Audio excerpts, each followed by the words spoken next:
Imagina a seguinte cena: uma mancha escura, espessa, descendo com força pelas águas do rio Itacaiunas. Nossa, uma imagem terrível. Pois é, os peixes começando a boiar, a margem ficando tomada por uma lama tóxica e o desespero batendo em quem tira o sustento daquelas águas, bem aí na nossa região de Marabá. É o tipo de desastre que muda tudo. E quando um negócio desse tamanho acontece, a última coisa que a gente quer é abrir um livro de direito processual para procurar uma resposta estática, né? A realidade grita por urgência e aquela máquina de calcular do direito tradicional, aquela que diz, aconteceu A, aplica-se a pena B, isso enguiça completamente diante da complexidade da Amazônia. Exatamente. É uma falha tremenda achar que o direito ambiental funciona como uma linha de montagem previsível. A natureza não espera o tempo de um recurso judicial. Com certeza. E o cenário jurídico, principalmente quando a gente fala de danos que afetam milhares de pessoas, milhares de quilômetros de rios ou florestas, exige ferramentas muito mais dinâmicas, sabe? E é exatamente por isso que a nossa imersão de hoje tem uma missão muito clara. Quero deixar logo um abraço gigantesco para a galera da Faculdade dos Carajás que acompanha a gente sempre. Um abraço, pessoal. Hoje o nosso objetivo é destrinchar o processo coletivo ambiental. A ideia é pegar as regras do Código de Defesa do Consumidor, o famoso CDC, e da Lei da Ação Civil Pública, a LACACP, e traduzir tudo isso para a realidade da região amazônica. É um desafio e tanto. Égua, nem me fala. A promessa é transformar um monte de artigos que parecem áridos em conhecimento puro de sobrevivência. Aquele tipo de conhecimento que salva na hora da prova e que define a vida profissional de quem vai advogar no interior do Pará, não tem. Passando pelo inquérito civil até chegar à fase de execução da pena. Tudo focado nos direitos transindividuais, né? Isso. É fundamental lembrar que a gente está lidando com direitos que afetam uma massa inteira, não o indivíduo isolado. E antes de mergulharmos nos detalhes, eu quero deixar um aviso essencial aqui. Manda. A nossa análise hoje não defende lados políticos. Não é uma discussão ideológica entre grandes corporações e ambientalistas. O foco é estritamente técnico. É entender de forma fria como a mecânica da lei funciona para tentar proteger o meio ambiente, que a própria Constituição define como um bem de uso comum do povo. Perfeito, moça. Então, bora começar do começo. Porque a lógica manda que, antes de arrastar todo mundo para os tribunais, entupir o judiciário de papel e paralisar tudo por uma década, a lei tenta resolver a bagunça de uma forma, digamos, amigável. Ou o mais próximo disso possível, né? Sim, a chamada fase administrativa. A palavra-chave dessa fase é eficiência.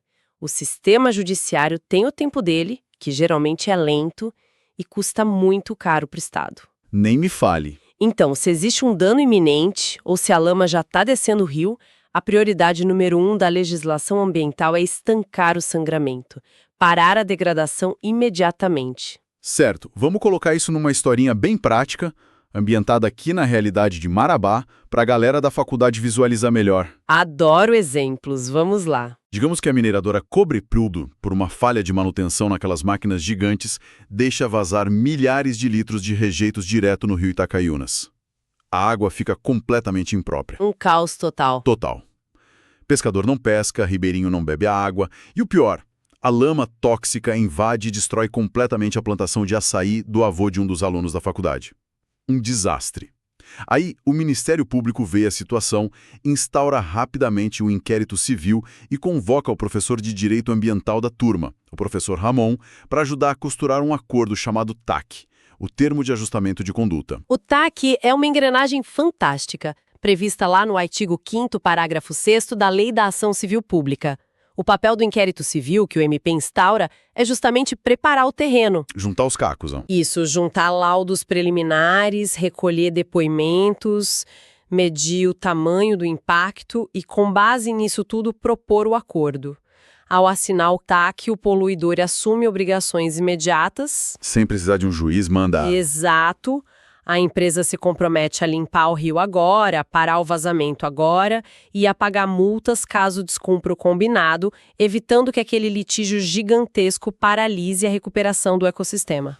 É tipo aquela regra de pagar a conta do bar que a pessoa quebrou na noite, não tem? A pessoa assume o BO, paga a mesa quebrada e resolve o problema antes que o segurança, que no caso é o juiz, chegue e resolva a situação da pior forma possível. Ótima analogia. É bem por aí. Mas me bate uma dúvida sobre essa nossa historinha. O Ministério Público fecha o TAC com a mineradora. E o avô do aluno? Aquele que perdeu todos os pés de açaí bem aí na beira do rio. Se ele olhar para o valor da indenização que o MP colocou no papel e achar que aquilo não paga nem a semente do que foi destruído, ele é obrigado a engolir esse acordo goela abaixo. Essa é uma das divisões mais elegantes do processo coletivo. Quando o Ministério Público atua nesse caso, ele está lidando com categorias diferentes de direitos. Primeiro, a gente tem a despoluição da água do Itacaiunas. Que é de todo mundo. Isso, esse é o direito difuso. É o direito que pertence a todos ao mesmo tempo e a ninguém de forma exclusiva. Mas aquela plantação de açaí específica do avô do aluno, isso é diferente. Ah, entendi. Isso é o que a lei chama de direito individual homogêneo. São danos individuais que várias pessoas sofreram, mas que nasceram de uma mesma origem comum, que foi o vazamento da mineradora. Certo, o rio é de todo mundo, a plantação é do avô. E como o TAC lida com isso na prática? O TAC pode perfeitamente incluir cláusulas prevendo uma tabela de indenizações para essas perdas individuais. Mas o detalhe brilhante é que o Ministério Público não tem o poder de forçar o cidadão a aceitar esse valor. Sério? Sim, o acordo vincula o Estado e a empresa poluidora. Se o avô do aluno achar que o valor é irrisório, ele simplesmente ignora aquela parte do acordo, procura um advogado e entra com a própria ação individual na justiça para cobrar o prejuízo real dele. Entendi. O TAC é um atalho que a lei oferece, mas não é uma prisão para quem sofreu o dano direto. Exatamente.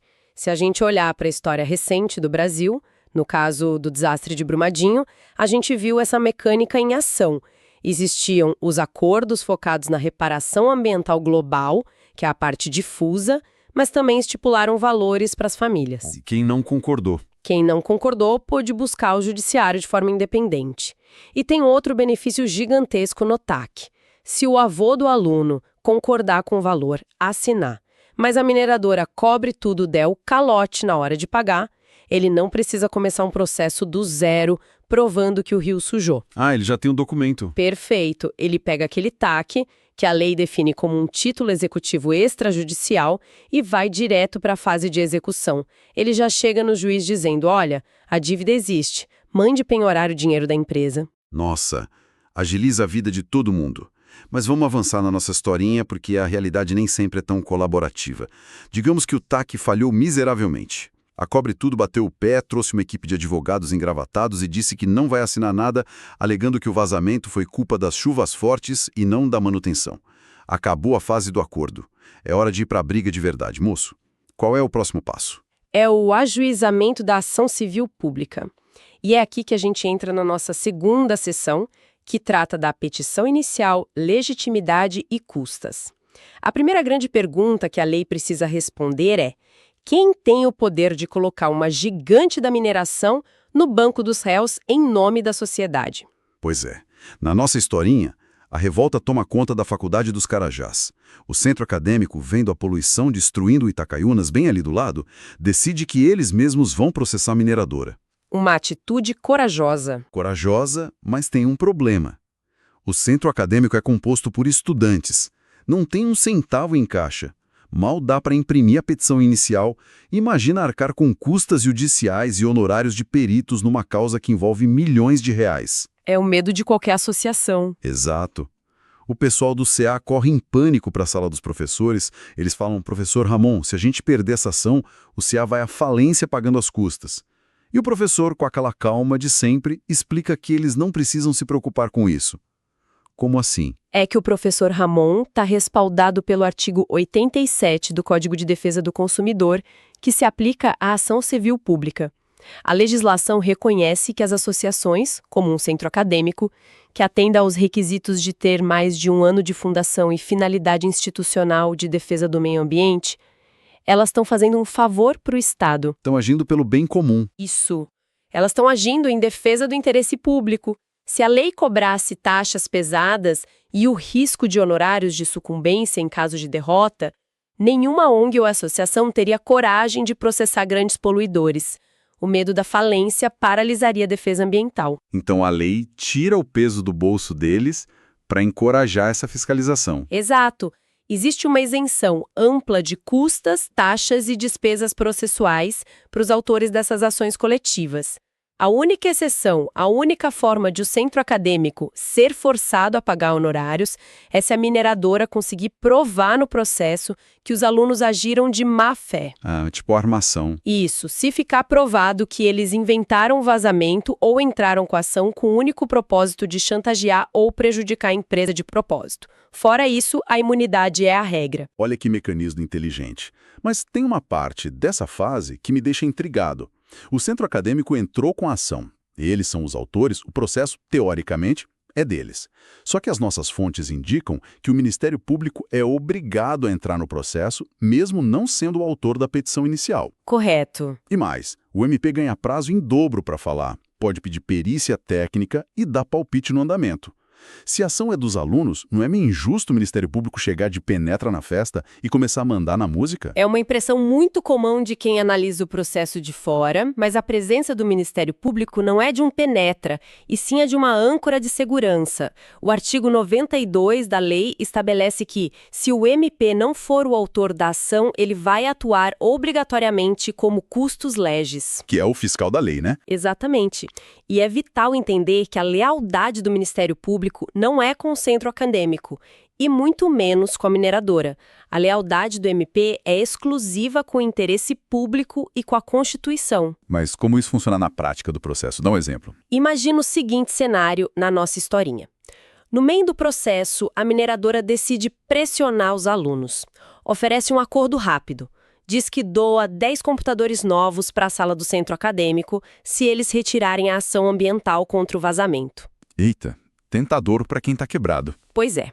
Os alunos, inexperientes, podem achar que é um bom negócio e aceitar, deixando o rio Itacaiunas cheio de lama. É nesse exato momento que a figura do custos legis entra em ação. O promotor levanta a mão e diz para o juiz: atenção, o rio é um bem de uso comum do povo.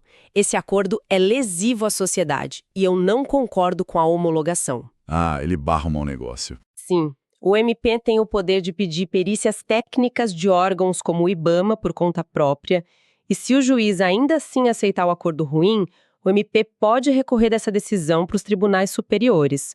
O prazo em dobro serve justamente para dar tempo para o Estado analisar laudos complexos e garantir que o meio ambiente não seja rifado em acordos de gaveta. O MP é a trava de segurança para o processo não virar um balcão de negócios. Faz todo sentido. Mas vem cá. Enquanto os prazos correm e os laudos são feitos, o cano da mineradora continua jorrando rejeitos. O tempo é o maior inimigo aí. Pois a gente sabe que processo no Brasil demora. Se for esperar 5 anos até sair a sentença final, nos sobra um lambari na água. A lama chega no oceano. É aí que a gente entra na seção 3 da nossa análise, o calor do julgamento. A lei precisa de uma arma rápida, não tem? E tem. Essa arma é a tutela de urgência, popularmente conhecida como liminar, que está amparada no artigo 12 da LCAP. A lógica é muito simples. O dano ambiental, na maioria das vezes, é irreversível. Não adianta ganhar ação daqui a 10 anos se a floresta já virou deserto. Voltando para Marabá, então. O juiz da comarca recebe a petição dos alunos, olha as fotos iniciais da mancha escura descendo a correnteza e decide dar uma canetada pesada. Ele concede uma liminar com uma cláusula chamada inaudita altera parte. Uma medida fortíssima. Forte demais. Ou seja, o juiz manda o oficial de justiça ir lá e lacrar os tubos da mineradora na mesma hora, sem sequer avisar a empresa ou dar o direito de defesa prévia. O dono da Cobre Tudo descobre que a fábrica parou quando o oficial bate na porta. E a paralisação é imediata. Exato. Aí o tempo passa e chega o dia da audiência principal. Os advogados da mineradora olham para os alunos e dizem assim: Excelência, esses estudantes de direito não apresentaram um único estudo de laboratório comprovando cientificamente que o nosso efluente foi a causa-mortes dos peixes. A velha tática de jogar a culpa na falta de provas. Isso. O silêncio toma conta do tribunal. Até que o professor Ramon se levanta lá do fundo e diz a frase mágica: Inversão do ônus da prova, moço. É uma sacada processual indispensável no direito ambiental. Porque, na regra geral do direito civil, se alguém alega que sofreu um dano, essa pessoa tem o dever de provar. O ônus é de quem acusa. A regra clássica. Isso. Mas as cortes superiores no Brasil entenderam que, no processo coletivo ambiental, essa regra precisava ser invertida. Sabe a analogia perfeita para isso? Qual? É tipo aquele lance do cachorro. A pessoa chega na cozinha de casa de madrugada e vê o pote de açaí que estava em cima da mesa completamente raspado. Aí olha pro canto e tá o cachorro quietinho, mas com o focinho inteiro roxo, todo lambuzado. Adorei. O cachorro é que tem que dar um jeito de provar por A mais B que não foi ele que comeu o açaí. Não tem. A evidência está estampada na cara dele. A superioridade dele na cena do crime é óbvia. É um ótimo paralelo mesmo. E o fundamento jurídico por trás dessa analogia é o princípio da precaução, aliado à hipossuficiência técnica. Pensa bem, como um centro acadêmico ou até uma comunidade ribeirinha vai ter dinheiro e conhecimento para contratar uma equipe de hidrólogos, biólogos e químicos para bater de frente com os laudos de uma mineradora multinacional? É impossível. A assimetria de poder é brutal. Então a lei inverte o jogo. A mineradora, que é quem explora a atividade econômica e lucra com o risco, é quem detém a tecnologia. Portanto, é dever absoluto da empresa provar com estudos irrefutáveis que a água dela é limpa e que o vazamento não tem nenhuma correlação com a mortandade dos peixes. Se ela não conseguir provar sua inocência técnica, ela é condenada. Sensacional. Eles que lutem para provar que a lama não faz mal. Mas e vamos supor que eles não consigam provar? O juiz vai dar a sentença condenatória, mas como o juiz condena se ele não tem a lista exata com o nome e o CPF de todos os pescadores e moradores de Marabá que foram prejudicados? Para resolver esse quebra-cabeça, o legislador criou a sentença genérica, detalhada lá no artigo 95 do CDC. Quando o juiz profere a decisão final, ele não individualiza o prêmio. Ele não põe nome na sentença. Isso. Ele não escreve, olha, mineradora deve pagar 5 mil para o fulano e 10 mil para o cicrano. A sentença se concentra em declarar a culpa pelo fato. O juiz escreve algo como a mineradora declarada responsável por todos os danos decorrentes do vazamento ocorrido no dia tal. E essa condenação vale para quem, afinal? Como o dano ao rio é um direito difuso que afeta uma coletividade indeterminada, essa sentença tem eficácia erga omnes. É um termo latino que significa contra todos ou vale para todos. Ah, entendi. Qualquer pessoa que esteja dentro do limite territorial da competência daquele juízo e comprove que sofreu um dano por causa daquele vazamento específico, pode usar essa sentença genérica a seu favor. Deixa eu fazer um contraponto rápido aqui. E se, em vez de um rio inteiro, fosse um caso de um condomínio fechado, tipo o condomínio Brisa Verde, processando uma construtora por causa de um bosque interno que foi destruído? Excelente diferenciação. Nesse cenário, o objeto não é difuso, mas sim um direito coletivo stricto sensu. Qual a diferença? É porque as pessoas afetadas não são indeterminadas, entende? Elas têm um vínculo jurídico prévio entre si e com a parte contrária, que é o contrato de compra e venda dos lotes do condomínio. Nesse caso, a sentença não teria efeito erga omnes para a cidade toda, ela teria eficácia ultra partes. Isso, ou seja, os efeitos ultrapassam as partes originais do processo, mas ficam restritos exclusivamente àquele grupo específico de moradores do condomínio. Perfeito. Muito claro. Agora a gente chega na seção 4. O pulo do gato do processo ambiental. A pegadinha que derruba muita gente boa nas provas, moço. Essa parte é perigosa. Demais, porque a regra clássica do direito, aquela que a gente vê nos filmes, é a da coisa julgada. Se a ação foi para o tribunal e a pessoa perdeu, acabou. Ninguém pode ser processado 2 vezes pelo mesmo fato. Isso evita que o judiciário vire um loop infinito, né? Exatamente, a segurança jurídica. Mas na nossa historinha, a regra ganha um contorno impressionante. Presta atenção na cena. O K vai para o julgamento, mas eles não conseguiram juntar dinheiro para aquele laudo técnico de ponta.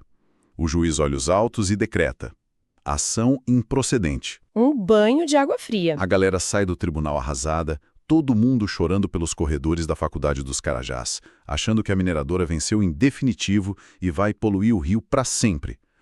Aí o professor Ramon passa por eles tomando um cafezinho, dá um sorriso e diz: acalmem-se, a guerra não acabou. Professor Ramon sempre com uma carta na manga. Pois é. Mas espera aí, como assim a guerra não acabou? Se o juiz bateu o martelo de forma oficial e disse improcedente, não tem como ficar reabrindo o processo contra a mesma empresa pelo mesmo fato toda semana até dar a sorte de ganhar. Isso quebraria a regra da coisa julgada, não tem? Teria tudo para quebrar, sim. E se a gente estivesse falando de um processo civil tradicional, entre dois vizinhos brigando por um muro, você estaria absolutamente certo. A coisa julgada seria intocável. E o que muda aqui? O professor Ramon está se apoiando em um dos mecanismos mais sofisticados do processo coletivo, a improcedência por deficiência de provas, prevista no artigo 113, incisos 1 e 2 do CDC. O segredo aqui é ler nas entrelinhas da sentença. O juiz não declarou: examinei as provas da mineradora e declaro que ela é inocente. Ele não absolveu no mérito. Exato. O que o juiz declarou foi: vocês, autores, não me trouxeram evidências suficientes para eu formar a minha convicção e condenar a empresa. Égua, é a diferença brutal entre ser declarado inocente e não haver provas suficientes para condenar. Exatamente. E pelo princípio da máxima amplitude da proteção, o sistema entende que a natureza não pode ser condenada à destruição eterna só porque uma associação de estudantes ou uma pequena ONG não teve competência ou dinheiro para produzir uma prova complexa. Faria sentido. Ia ser muito injusto. Ia ser o fim da linha ambiental. Se essa primeira derrota gerasse a coisa julgada material definitiva, o Ministério Público ficaria bloqueado de agir para sempre. E a empresa teria um passe livre para poluir. Para evitar esse absurdo, a lei diz que se a perda for por falta de provas, a sentença não faz coisa julgada material. Moço, então quer dizer que no dia seguinte a essa derrota... No dia seguinte, o Ministério Público ou outra associação com mais recursos financeiros pode dar entrada na mesmíssima ação contra a Cobre Tudo. O único requisito que a lei exige para essa segunda chance é que a nova ação traga uma prova nova. Aquele laudo laboratorial caríssimo que faltou na primeira tentativa, por exemplo. Impressionante. Mas, e aqui entra o equilíbrio do sistema processual. Se na primeira ação o juiz julgar improcedente no mérito... Espera, e o que seria julgar no mérito nesse caso? Seria a mineradora apresentar imagens de satélite, registros de ponto e laudos da Polícia Federal, provando inquestionavelmente que, no dia do vazamento, a fábrica estava desativada e a culpa foi de um terceiro. Aí o juiz analisa o fato e dá a certeza negativa. A empresa não cometeu o ato. Ah, e a história muda. Sim, nesse cenário de mérito comprovado, aí sim, forma-se a coisa julgada material plena e a brincadeira acaba. Ninguém mais pode processar a empresa por aquele fato. É um xadrez processual onde a natureza joga com algumas peças extras, né? E assim a gente desemboca no grande final, a seção 5, a execução.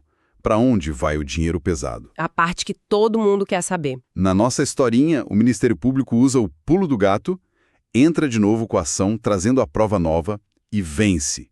O juiz pesa a mão, a mineradora toma as famosas astrentes, que são aquelas multas diárias caríssimas por cada dia de atraso na limpeza do rio e ainda leva uma condenação astronômica por danos morais coletivos. O bolso da empresa vai doer. Muito. E o pessoal do centro acadêmico descobre o valor e começa a sonhar acordado. Já planejam o maior churrasco de comemoração da história de Marabá. Chegam no professor Ramon e perguntam: professor, como a gente saca essa grana para fazer a festa de formatura e contratar uma banda top? Imagino a cara do professor. O Ramon tem uma crise de riso. Mas parando para analisar com a lógica do leigo, faz sentido querer uma parte. O rio é um direito difuso, pertence à coletividade. Se a pessoa mora em Marabá e respira o ar daqui, O dinheiro dessa multa deveria ser dividido por CPF para todo mundo da cidade, não é verdade? A vontade é super compreensível, mas a resposta jurídica é um sonoro não. E o motivo está na própria natureza do direito que foi violado. A execução de direitos difusos, que é regida pelo artigo 13 da LASP, lida com bens que são, por definição, indivisíveis. Como dividir o rio, né? Exato. Como o dano causado à bacia hidrográfica do Itacaiunas afeta todo o ecossistema de forma complexa e a recuperação exige projetos de longo prazo, a lei impede que a indenização financeira ou os valores das astrentes sejam rateados e colocados no bolso de indivíduos, e muito menos no caixa de associações para financiar festas. É fim do sonho do churrasco pago pela mineradora. Mas vem cá, se a grana não vai para o bolso dos moradores nem para o centro acadêmico, esse dinheiro milionário vai para onde, bem aí? Todo esse recurso tem um destino carimbado pela lei. Ele é depositado diretamente no Fundo de Defesa de Direitos Difusos, o FDD, ou nos fundos estaduais e municipais com a mesma finalidade. FDD, certo. A filosofia por trás disso é a reparação social. O dinheiro gerado pela lesão a um bem público deve retornar à sociedade na forma de projetos de melhoria estrutural. E olha, esses fundos não são caixas pretas do governo, tá? Quem cuida deles? Eles são geridos por conselhos que têm a participação obrigatória do Ministério Público, de órgãos do governo e de representantes da própria sociedade civil. O dinheiro depositado ali deve ser usado única e exclusivamente para recuperar áreas degradadas, financiar pesquisas ambientais e promover campanhas de educação. Jamais para enriquecimento institucional. Tudo amarradinho para garantir que o foco seja a reparação mesmo. E tem algum prazo para essa cobrança começar a valer? Sim, e esse é um ponto crucial de atenção para os advogados. Quando o processo acaba, ou seja, quando a sentença transita em julgado e não cabe mais recurso, a associação que entrou com a ação tem o prazo de 60 dias para dar início à fase de execução. 60 dias. Isso, 60 dias para obrigar a empresa a depositar os valores no fundo. Se o centro acadêmico esquecer do prazo e deixar esses 60 dias passarem em branco, o Ministério Público tem a obrigação legal de tomar a frente e iniciar a execução. A lei não permite que uma condenação ambiental fique esquecida numa gaveta do fórum. Sensacional. Fazendo uma retrospectiva rápida da nossa imersão de hoje, a galera viu como o processo coletivo não é uma linha reta, mas uma rede de proteção cheia de camadas. Com certeza. Começamos na tentativa de pacificação rápida com o TAC, que resolve o imediato, mas não prende a vítima individual. Vimos como a lei blinda as associações contra a falência pelas custas processuais e coloca o Ministério Público como fiscal inegociável da lei. Foi uma jornada completa. E teve mais. Entendemos o peso de uma liminar urgente. Aprendemos que, na dúvida, a culpa probatória é do poluidor pela inversão do ônus da prova e, claro, destrinchamos a genialidade da deficiência de provas que permite uma segunda chance para a justiça ser feita, até chegar na fase final, onde o dinheiro das multas vai direto para o fundo de defesa, focando na cura da natureza e não no bolso de quem processa. É um sistema robusto, pensado para encarar gigantes de frente. Não tem? É um ecossistema jurídico fascinante, desenhado para equilibrar a balança de poder e garantir que a preservação ambiental tenha dentes para morder quem infringe a lei. E isso nos leva a uma reflexão muito séria para quem está acompanhando a gente e se preparando para atuar na área. Pode mandar. A arquitetura da lei garante que esses valores astronômicos das condenações ambientais fluam diretamente para o Fundo de Defesa de Direitos Difusos. A teoria é impecável, mas o desafio prático que fica para os futuros juristas e cidadãos de Marabá é a vigilância. Bem lembrado. Como a sociedade civil pode e deve fiscalizar a fundo esses conselhos gestores? Qual é o nosso papel para garantir que os milhões arrecadados hoje se transformem efetivamente em rios despoluídos e matas ciliares recuperadas amanhã, e não acabem imobilizados na burocracia estatal? A sentença do juiz condena, mas a fiscalização cidadã que garante a verdadeira restauração. Égua, é com essa provocação de peso que a gente encerra a análise de hoje, moça. As ferramentas do processo coletivo estão postas na mesa. Agora, o desafio é aplicar tudo isso na prática, nas provas e na defesa do que é de todos nós. Agradecemos demais a companhia de quem esteve com a gente em mais essa jornada. Mantenham a curiosidade acesa, leiam as entrelinhas e até o nosso próximo bate-papo. Tchau, galera! Tchau, pessoal. Até a próxima.